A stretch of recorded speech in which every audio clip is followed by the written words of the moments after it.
End of summer, that's what this means, as I said, and the challenges that await us as we get into the fall are pretty steep.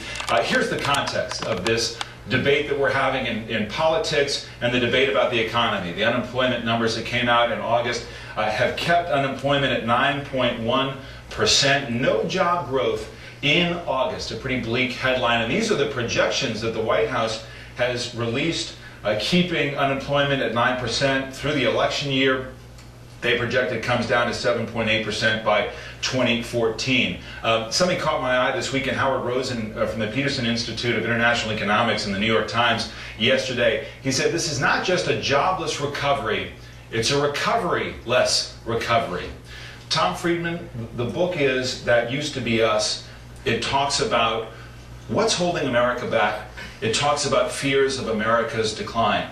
With that backdrop, what is the major point in the framing of this book?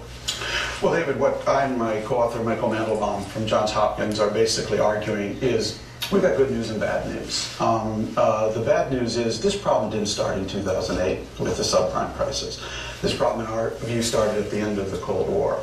The good news is there is a way out if we understand exactly where we are. I make 4 big points, basically. First of all, we made the worst mistake a country or species can make at the end of the Cold War. We misread our environment.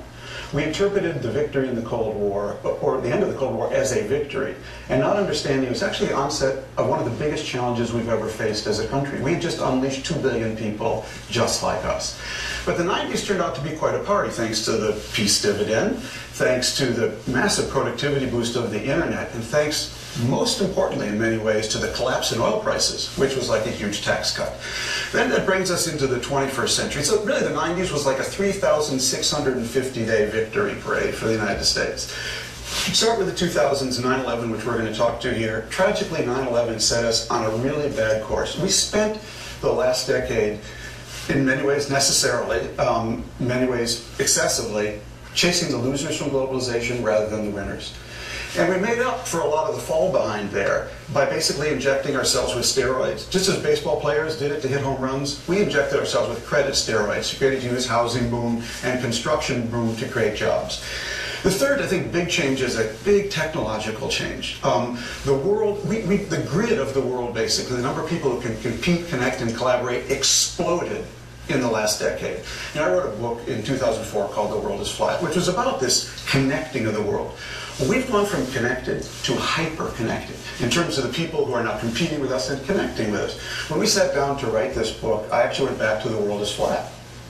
I looked in the index, and I realized that Facebook wasn't in it.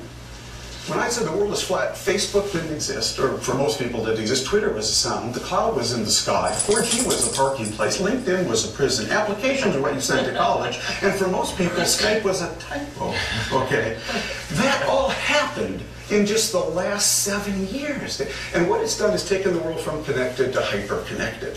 And that's been a huge opportunity and a huge challenge. Lastly, I'd just say one thing. All of this is overlaid, and I'm interested in Doris's view on this in particular, with a generational shift. We went from the greatest generation, whose philosophy was basically save and invest, and we are still living off their saving and investing, to basically the baby boomer generation, whose philosophy turned out to be borrow and spend.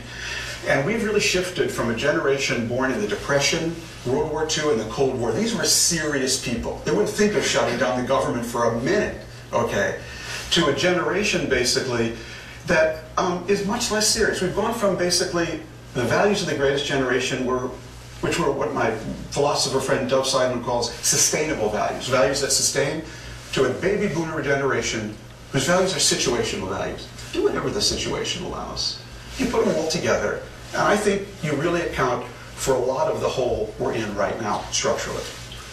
That's the big picture, which we'll unpack a little bit. Paul, as you go to the immediate term, which